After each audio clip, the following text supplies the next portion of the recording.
with customers, yes. Like I don't let any guest who come to our shop to disrespect my staff. I always stand up for my team. There was an incident where one of the guests said to one of our staff, "You're stupid." I got so pissed.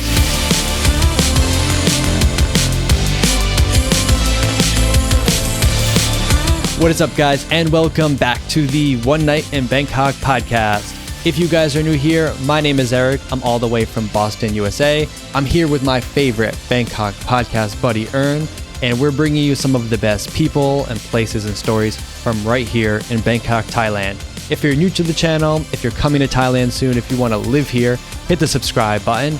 Check us out on Apple and Spotify podcasts. Check out our Clips channel, which I recently restarted. I'm posting a new clip on there every single day from the past 50 episodes. There's tons of different topics and stories and people. I'm sure if you like this channel, the main channel, you're going to like some of the stories that we tell on there. So go check out the Clips channel. I'm going to put the link down below.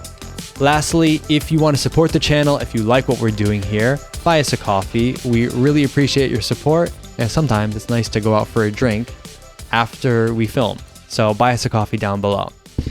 Tonight, we have the owner of one of my favorite places at the moment here in Bangkok, Karo Coffee. This is Karo in the flesh. I was going to say, I think you're the most tattooed person that's been on here, but actually, I don't think you'll know him, but John Boziak might have you beat. You're pretty even though. So Karo, welcome to the podcast.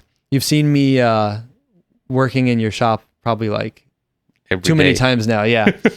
So first, why don't you tell us where you're from and kind of just like how you ended up in Bangkok? Because I have a feeling your story is a little bit different than most people might think. Yeah, I'm Karo. I was born and raised in Sri Lanka, but I'm from the Maldives. When my parents separated, I just decided I'm going to be a Maldivian. You know, I'm going to choose my dad's passport to move around. So that's how I got. I refer to myself as Maldives, but I feel like my home is Sri Lanka because I'm more connected to the culture. How did I end up here? I was running away. I had it's really interesting because I was trying to guess where you might be from. I thought actually you might be like half Thai, half something else. Because I hear you speak Thai in the shop. But like, you're one of those guys, I'm like, I really have no idea where this guy is from. So that's cool. Yeah. How did you end up in Bangkok specifically? I was having a crisis in my life, trying to run away. I just needed a place to just like recharge, reset. And my dad does business here, so I thought, you know what, maybe I'll just come around, you know? So that's how I got here. Yeah. So you were living in the Maldives with your dad? Yes. What is it like for a local person living in the Maldives? Because we always see it on Instagram, like the overwater villas and stuff. But as someone that's lived there as a local, what is it like? It's just like a congested Bangkok, you know? It's like really busy, bustling, really overcrowded. I mean, Bangkok's not overcrowded, right? There's not very convenient over there. Like it's a lot of traffic because I'm from the city, you know, the capital city. I gotta be honest, I didn't even know there were cities in the Maldives. Like I have no idea. Well, it's the islands, but it's treated like the capital is like a city, like a really like, you know, overdeveloped. So yeah, I prefer it here. Is there a crisis happening there with the rise in sea level?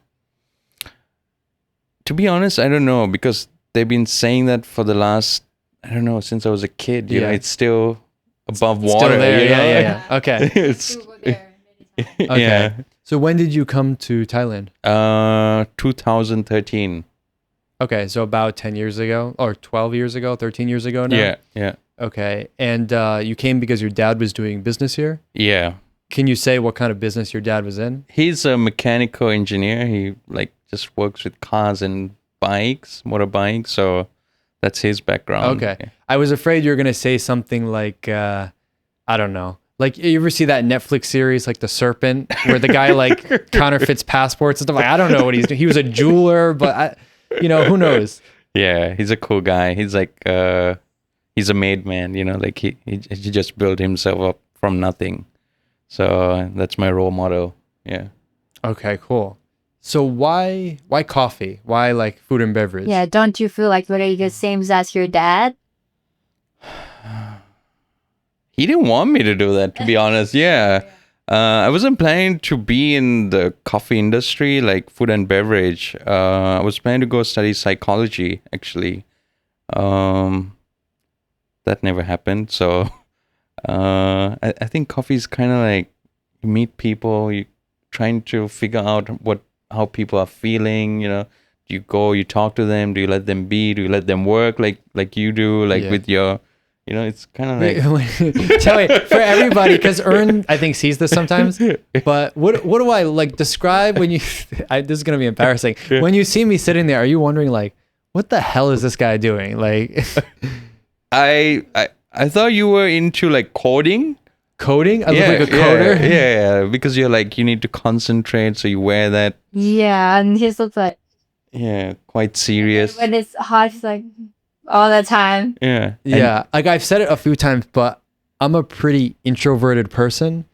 But on here, I have to pretend like I'm not. So that's why I think sometimes if someone sees me here and then they see me like in real life, it's a bit weird because it's not that I'm angry or I don't like you. I'm just like in my... Like even you sit like, you know, surrounded with a lot of people, you just be with yourself.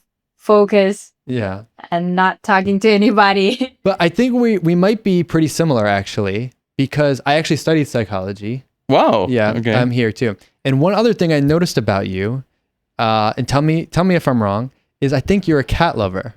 Yes, I am. Yeah, and I am as well. I saw that. Right? And so one thing that Ern might know about me, but I also love cats, and I actually travel around with these in my bag, these cat food things in my bag, and I just like feed all the street cats. So I'm gonna give this one for you. How many cats do you have? I have 4 plus 1.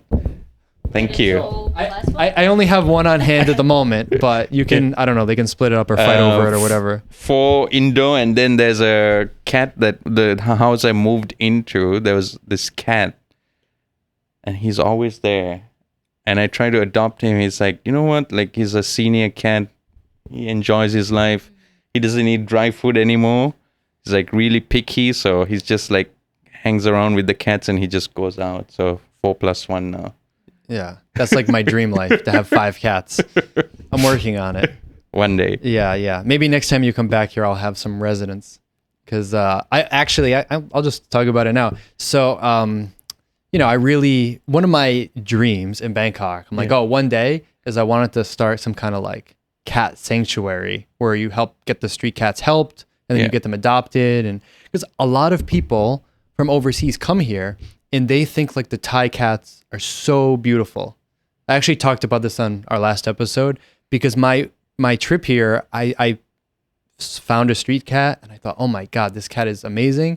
And I ended up adopting him and taking him back to the US. Wow. And in the US, people thought I paid like $5,000 for this cat because it looks so unique. So I think if it was easier for people or if they knew how the process worked, a lot of foreigners that come here would adopt some of the cats and take them back to their home. So my dream is to do some kind of like sanctuary or something like this at some point. There you go. So yeah.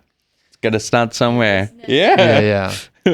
So, but back to you. So the way I found your shop, because one thing that I like about your shop is it's in the Prakanong area, but it's not like next to the BTS. And at first that sounds like, oh, well, it's not convenient, right? But one thing I've noticed as being like a foreigner here is that, and I don't own a bike right now, is I tend to only go to places that are very like easily accessible by the BTS.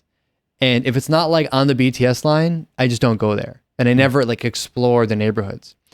And the way I found about your shop is because about 1 year ago is when I met Ray Lil Black. I met her at Starbucks, not at his shop. But when I met her, I happened to know that she was always hanging out at your shop. So then we started talking about your shop and blah, blah, blah, blah. And then a while later, I'm like, I need a change of scenery. So I tried it out. The food there is amazing. And I'm not saying that because you're in front of me right now. I'm saying it because amazing food. I get pretty much the same thing every day. That's true. Do you know my order? Yeah. Yeah. Because I wanted to like eat a little healthier, and you've got this like chicken protein. I don't even know what you call it. Breakfast. Yeah, protein. It's breakfast. basically like chicken and eggs and some bread. Yeah. And in Thailand, it's hard to get good bread because I feel like Asian people don't really love bread.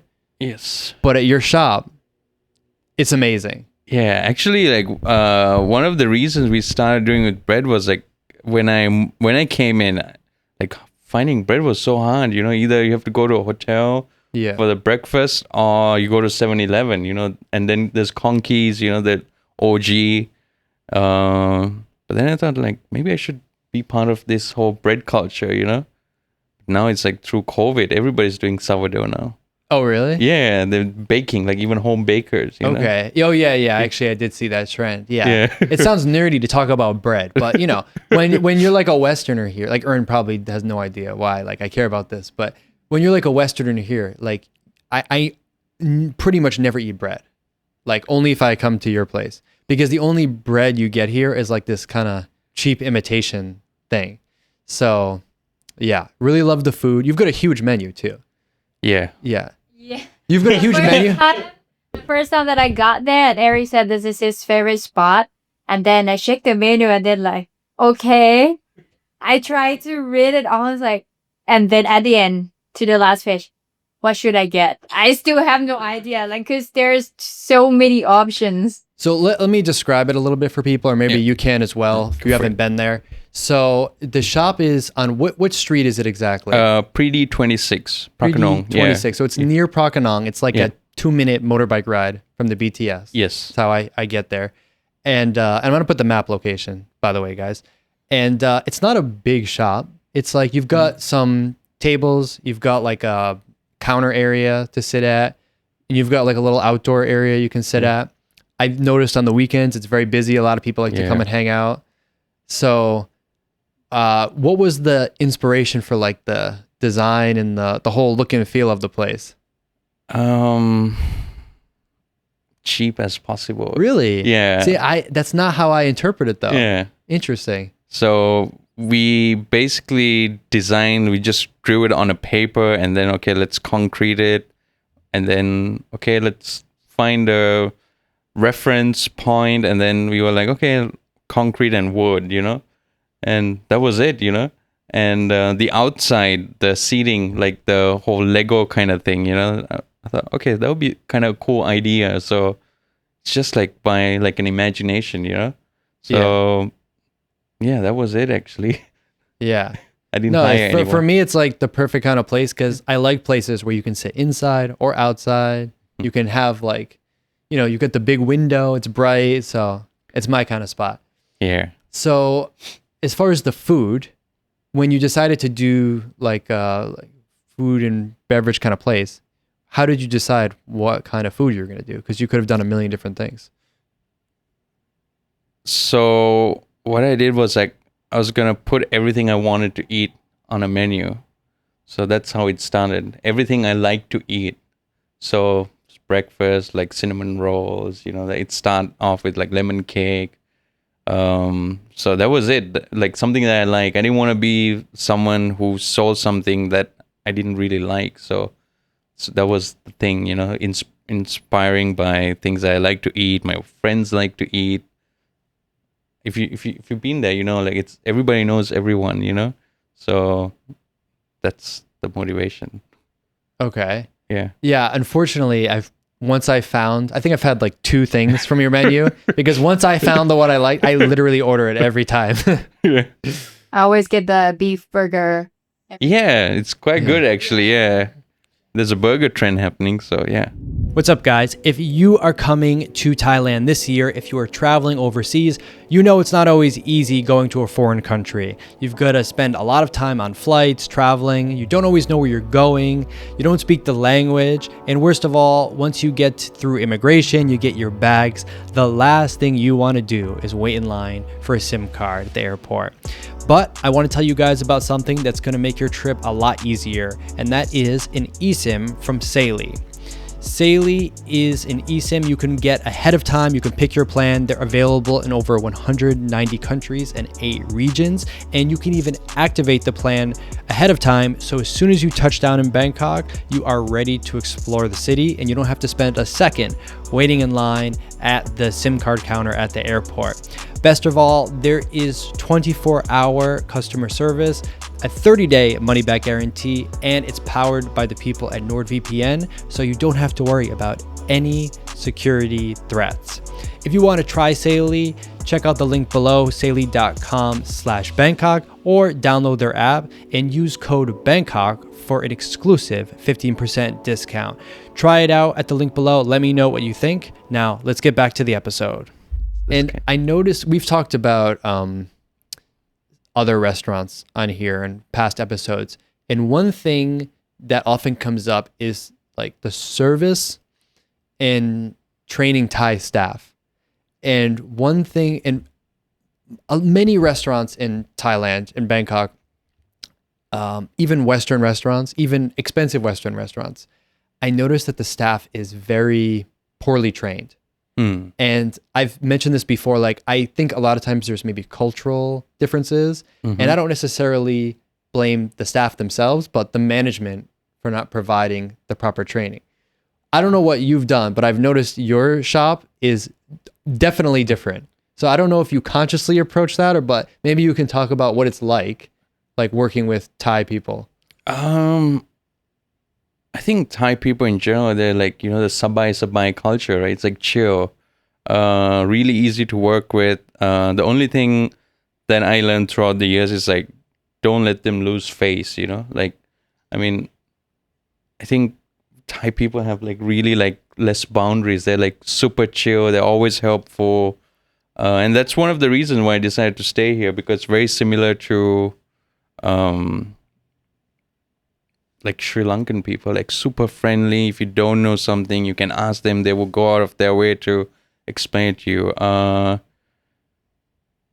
So I went to hotel school for like a year. So okay, well, this makes more sense now. Yeah. I did go to hotel school, but I didn't ever plan to work in a hotel or be in service at the time. I was just trying to figure out what I wanted to do. That was one of the things I did. And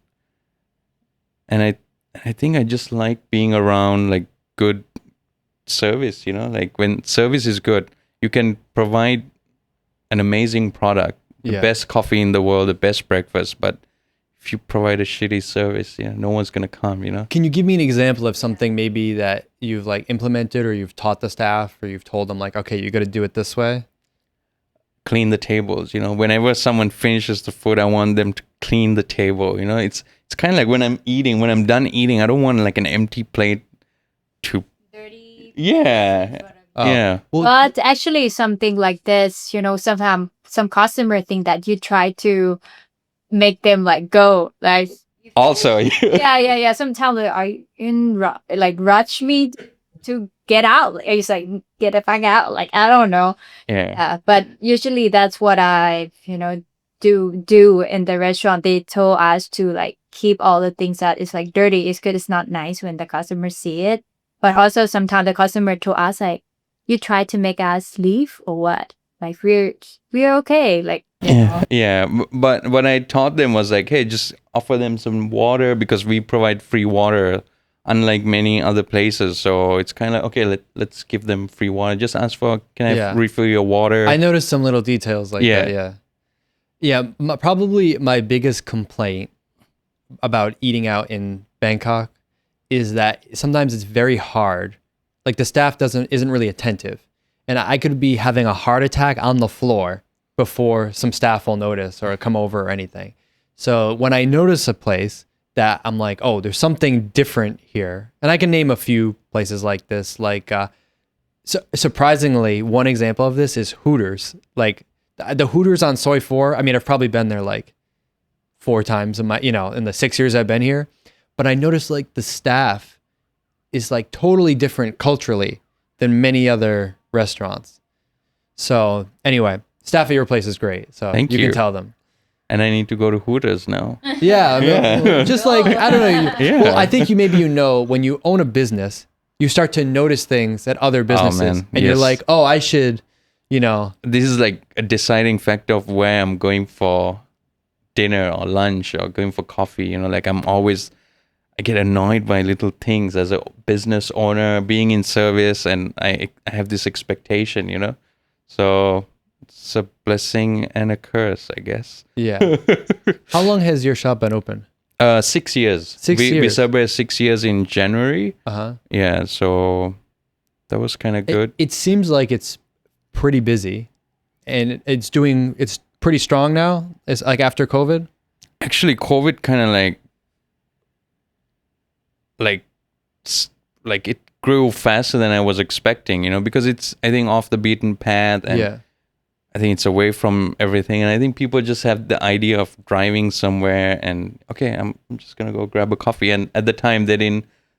Coffee shops were allowed to be of service, right? Like during COVID, like part of the sanity. So Yeah. I think that kind of helped. Yeah.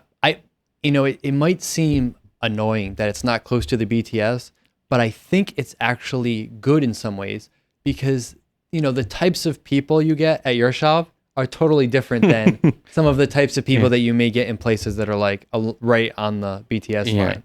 And I think it's a more local experience, I would say. Yeah, Not to say it's all Thai people, Yeah. because I do see some foreigners there, but it's just different than if you have a shop parked on Sukhumvit Road. Yeah. So there mostly are Thai or foreigners. I think it's like 60-40, 60% Thai and 40% foreigners.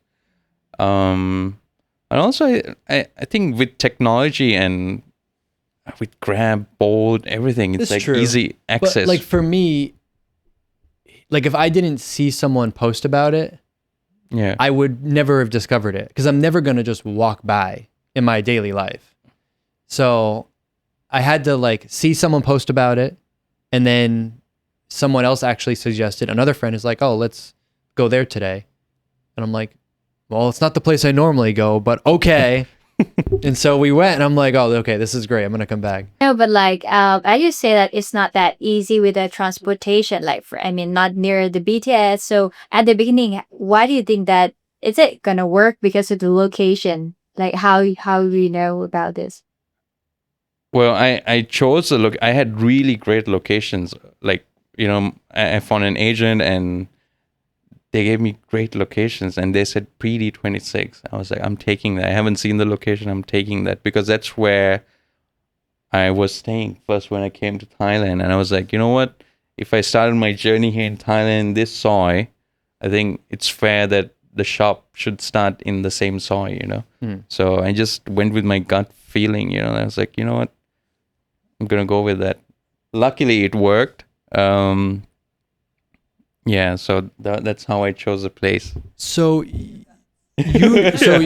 so I'm thinking about this. So you're not Thai at all. That was No. my assumption. So what was it like starting a business in Bangkok as a foreigner?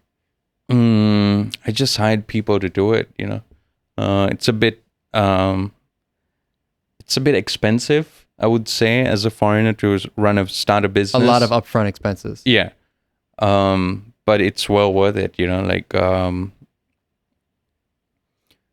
I think if the foundation is strong, I think your businesses tend to be like stronger, can withstand just like the earthquake, you know what I mean? Like the foundation has to be strong, and I would rather pay someone to do the job for me. So that's how I found an accountant, a lawyer. I had some trouble with finding the 4 staff to open the business, but the company sought that out for me. What do you mean the company sort that out for you? You need 4 Thai. Yeah. So as a foreigner Yeah. having a business, in order to get a work permit, Yes. one of the requirements is you have to have at least 4 full-time Thai staff. Yes. And so you're saying someone helped you out. Yeah, the company does it for you actually. Oh, the one the one that helped you set up the business. Yeah. Oh, I see. Okay. And how long did it take you from like doing this paperwork to opening your door? About 1 year. A year. Yeah, I think it came down with construction actually. The construction work got delayed by 9 months. Well, my mistake was I hired one of my friends at the time to do the job, and he was like, okay, I'm going to help you do this. I thought, okay, like maybe he wants to do this for me. So he gave like a low budget. Okay, I don't have much money setting up the company. So, and it wasn't the priority for him because he was getting other jobs. So I think that was a delay. But in hindsight, I think that's the best thing that happened, the delay of the whole opening of the shop, actually. I think I was able to go through all the pressures of running a business, you know? Yeah, that was before COVID, right? Yeah. Yeah. 2019 in January, actually. Just like a year. Oh, okay. That's when I arrived here. Yeah. Oh, Actually, really? yeah. Nice. What advice would you have? Because we get a lot of questions about this. If a foreigner comes here and they're like, you know what? I really like Thailand. I think I want to start a business here. Any advice you have for them? Respect the locals, man. Respect the locals. If you're running a business, you just have to do it the Thai way. Then you come to Thailand, you expect to do like, I always hear like people saying, this is how we did back home, you know? It's like, yeah, this is not back home. This is Thailand. I got to be honest. I say that a lot. Yeah. And that's one of the things I try to catch myself on. Yeah. Is you have to like reprogram your brain. Yeah. That, you know, you're not in Kansas anymore. Yeah. That's a Wizard of Oz reference that Ern didn't get. Okay. But yeah, respect the locals. What do you see other people do, other foreigners? Like what kinds of mistakes are they making? They're opening illegal businesses here. They're not paying tax. They try to avoid paying tax. I think all this little stuff, you know, like why do you want to come here and ruin it? It's kind of like when I see all people who lives here, it's kind of like people who are kind of like want a second chance, you know, and kind of like I came as a broken person here, you know, like I wanted to change my life, and it's kind of like I have a special place, you know. It's kind of like gave me a second chance. So I think respect the locals, you know, hire Thai staff, support local communities, and I want this to rub it off on my staff as well. You know, we do a lot of charity events, so we collab with other businesses to do that. So yeah, that would be That's good. Yeah. Yeah, I read something recently. Someone posted online that maybe the reason Thailand is seeing more problems from foreigners is that it's just so easy to come here now. Mm-hmm. I mean, like when I came here, and definitely when you came here in 2013, it was not like the world is now, where you have TikTok telling you do this, this, and this, and explain. Like you had to really be someone that went out on the edge and just figured stuff out. And I think when something is given to you easily, maybe you don't respect it as much. So I can see how if you came here, like that's a really big life change, and not easy like it is now to come to Thailand. So maybe you have more respect for that journey. Yeah, I mean, I partially agree with that, but it's kind of like, imagine like a world where everywhere is like visa free, right? Like you can travel without any visas. You just go there. Like I don't know your background, but like my parents, they taught me good values. You know, like if I held on to those values and bring my culture, like it's like I'm representing my country. You know, like I'm representing my parents. So I don't think the visa stuff. I don't mean because of the visa. Yeah. What I mean is, before it was harder to come here, not because of the visa, but just because there wasn't as much information. So if you came here, you really had to like learn. You had to maybe struggle. Or even about you're- doing business, you Yeah, have to like- like figure out a lot. You But- don't have like the social media advisor. Yeah, but Yeah. now it's like you open Instagram Reels and it's like, oh, go here. Oh, for Visa, you just do this. Oh, you just go this. Oh, this is how you do this. And now Yeah. there's like Grab and Food Panda, they just deliver food right to you. It's just so easy to be here now. You don't really have to make a lot of sacrifices. And what this person online was suggesting is maybe because it's so easy to be here as a foreigner, people just don't respect it as much as if it was really a sacrifice to be Yeah. here. So, yeah. But I feel you. Yeah. You know, yeah, I think especially now, a lot of people are sick of living in whatever country Yeah. they're from, and they're coming here. How do you feel about that? Do you think it's like a net positive, or do you think it's detrimental to Thailand?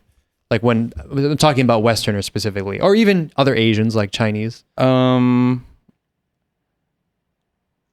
have like no opinion on that for right now. I think it's too early to say. Like if you can support the locals, you know, if you whatever you do as a foreigner, you come here, if you can include the locals, I think that's a positive, right? I was talking to someone and they were saying like there are certain people that come here do business and they take the money out from the country, you know, and they just whatever. That's a negative, right? I live here, my whole life is here, so I pay my taxes, I take care of the things I need to do, I eat local. So I think if you're living here, like why don't you spend here too, right? So Yeah. So Yeah, I think a lot of people see Thailand as an opportunity now, Yeah. but you're right. You can take that a few different ways. yeah. But also like Thai people also see like once foreigners come here, open the business, it's also opportunity for Thai people as well, like to work with. Yeah. Yeah, I mean that's a better question for you actually, like as a Thai person, like, right? But there's also like all these businesses that Thai people could do, like for, like, there's a lot of like businesses come here and do the same business that Thai people do, right? So that also kind of affects. But because usually when it comes to like foreign company or like the company that like owned by foreigners, usually the salary that you give to staff is higher than if I maybe work with Thai people. Yeah, that's right? true. But like we always ask you like, okay, if foreigners come here, what they should do with Thai people, but what about if Thai people want to work with you or work with foreigners? Do you have any advice for them, for Thai people? Just be yourself. I mean, I wouldn't change for anyone, you know, like that's quite unfair, like to change your culture, your way, your home, this is your home, right? And to change that to a person from outside, that's kind of like, yeah. Do you ever feel sometimes that like Thai people lack of confidence? Like you can maybe see as a people like we are sabai, but sometimes we like anything, we can do anything, whatever we want, but sometimes we just lack of confidence to make a decision for something. I mean, like I survived here without speaking the language, you know, so yeah, no, I don't think it's lack of confidence. I think what I see from my side is like they don't want to disrespect you, so they just avoid it, not because of lack of confidence, just avoiding any kind of confrontation or disrespecting the other. So this is how I see it. So yeah, I guess. Yeah. I think it's interesting when you talk to someone that's worked with like Thai people, especially like in a working environment. It's one thing if you have Thai friends, but when you're like in the same workplace every day and you need to get stuff done a certain way, it's like that's when I think a lot of these cultural things really come out. Yeah. So have you ever had a problem with a customer or, you know, some kind of issue, some kind of misunderstanding or something like that? With customers, yes. Like I don't let any guest who come to our shop to disrespect my staff. Is one thing I always stand up for my team. There was an incident where one of the guests said to one of our like staff that you're stupid, and I got so pissed. Like I'm very good at handling, how I feel. Like I just take a step back most of the time, and I try to process before I say anything to harm. But that was like and it was from a Thai person, like a Thai person saying that to a Thai person, and I had to step in, Yeah. Did you say something to that person? Yeah. In a rude way or like? Does that make you feel? Because when you were saying that story, I was imagining, oh, this is like a Western guy, right? Yeah. But when you say it's a Thai person, is that awkward? Because you almost feel like a third, like you almost can't be involved because it's between two Thai people, or do you just not even care? No, I just care because it's people, not because it's Thai or foreigner. Because I would feel awkward. Like I would want to say something, but at the same time, sometimes Thai people, they just go back and forth with each other, and you're like, oh, I don't know how to jump into this. Yeah. Yeah, but if you're like a leader, you're the owner, you should do something to your staff, like that your staff wanna be with you longer, And it's like unreasonable, like the thing that happened was like someone ordered pick up order from Grab, right? Yeah. And for some reason she had sent her husband and her son. So they were ordering, and they had mentioned, oh, there's a pickup order, can you make that? And we don't take that risk of making an order before it arrives, right? We don't even know that order is here yet. Yeah. And people can cancel. So we don't want like food waste. So we just like, we're waiting for the order. So, and then she comes and she says, you're stupid. Like my husband came and said this, and it's like. But did he show the? Yeah, she showed, but we are waiting for the ticket to arrive when the order comes in to it's prepare. not. Yeah. So. I see. Yeah, that was it. I see. I also noticed at your place, you have an open kitchen. I guess you call it an open kitchen, but you have like a glass wall. You can see into the kitchen like a fishbowl. And I would say, this is like been here 6 years, I noticed these things because Thailand doesn't always have the best reputation for like hygiene in food establishments. Yeah. And I would say even like when people come here, they're worried about the street food. Personally, I've never gone sick from street food. And not that I think that street food is like so clean, but I think it has something to do with like it cooking on high temperatures, like right in front of you. Yeah. But I always have said like, you don't know what happens in the kitchen of a restaurant. And the times I have gotten sick in Thailand, it's been at like, regular sit down restaurants. And so now I pay attention to this because if I go to a restaurant and it has an open kitchen or you can see into the kitchen, it makes me feel so much better as a customer because like, okay, there's some standard or something. So like your place, it has a glass, like a window you can see right in. Yeah. Did you do that intentionally or was that just? It wasn't for that reason, but I wanted it to be like a open space, like right now I'm actually planning to take that down actually, and I'm gonna keep the bar and the food together, like just like we're gonna have it fully open. So I wasn't thinking about that, but also lack of space, like I thought it was kind of cool to be able to see like people cooking stuff, making bread. Yeah, we were doing all that from that small kitchen. Yeah, also the kitchen, it's pretty small. I think if it's like close, maybe the staff inside just feel that can't breathe, So I think maybe it's good for staff in state because like they can see something outside, not just in the small kitchen. Yeah. So I think it's good for staff. Are you doing some because this is on the first floor. Are you doing something on the second floor? Yeah, we actually, not construction, but we just moved our production kitchen upstairs. So you have a different kitchen. Yeah, now we make like all the cuts, all the meats, the bread, the bakery. We all make it upstairs. Okay. And the cooking station is downstairs. So I see. Yeah. So, and I want to mention the main location is this one near Prakanong. Yes. Pretty 26. Yes. But you have like you call it an express location around Thong Lor. Yeah. What soy is it on in Thong Lor? Thong Lor soy 13 in front of Samiti Veg. Okay. I haven't been to that one. What do you have there? Is it just coffee or what is it? We have hot press sandwiches, and then we also have the coffee menu. I'm gonna change the menu a little bit, like something more special, for the location. But yeah, it's doing really well actually, because it's a really small space, right? Yeah, it was a kind of like an experiment, you know. Yeah. What kind of customers do you get in there? Because it's the main spot. You know, I bet a lot of people come and just pick up stuff and leave, but you can also sit. There's tables.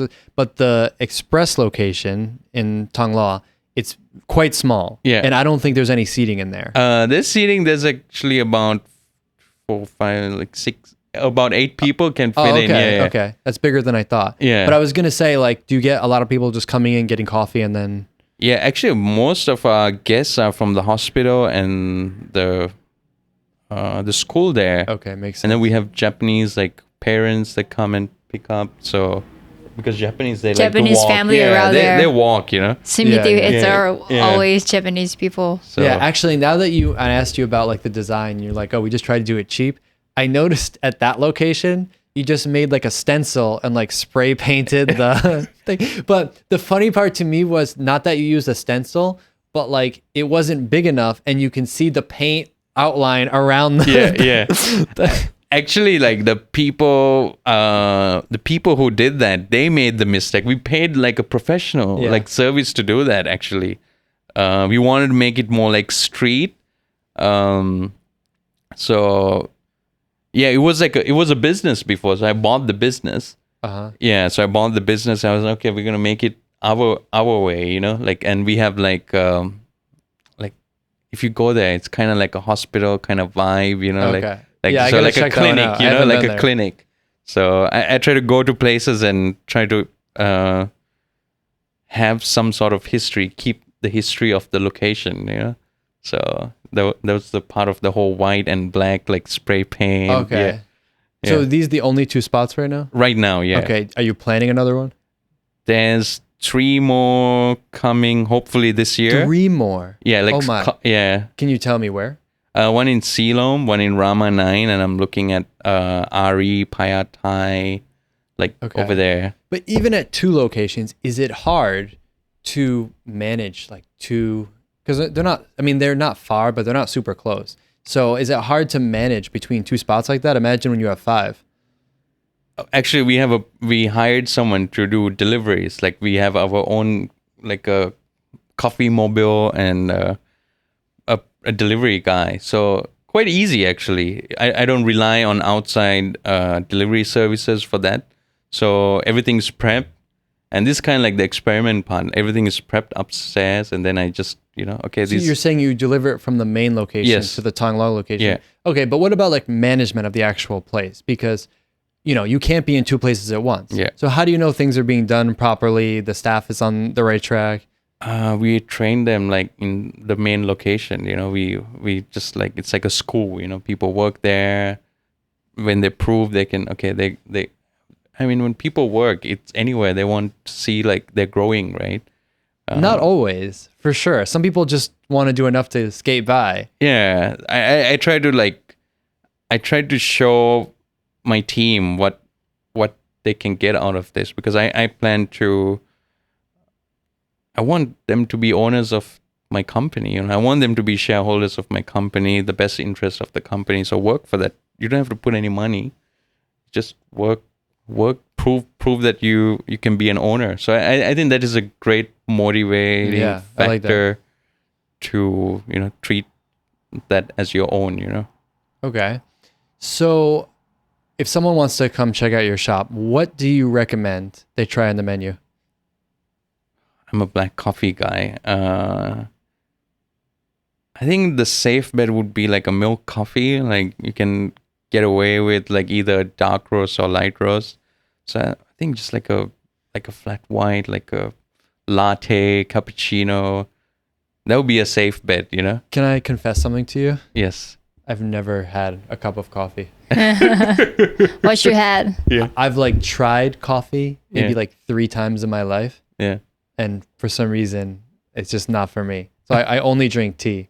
You probably see I always Yeah. get tea. Yeah. We have good tea. We import our tea from Sri Lanka, actually. Oh, okay.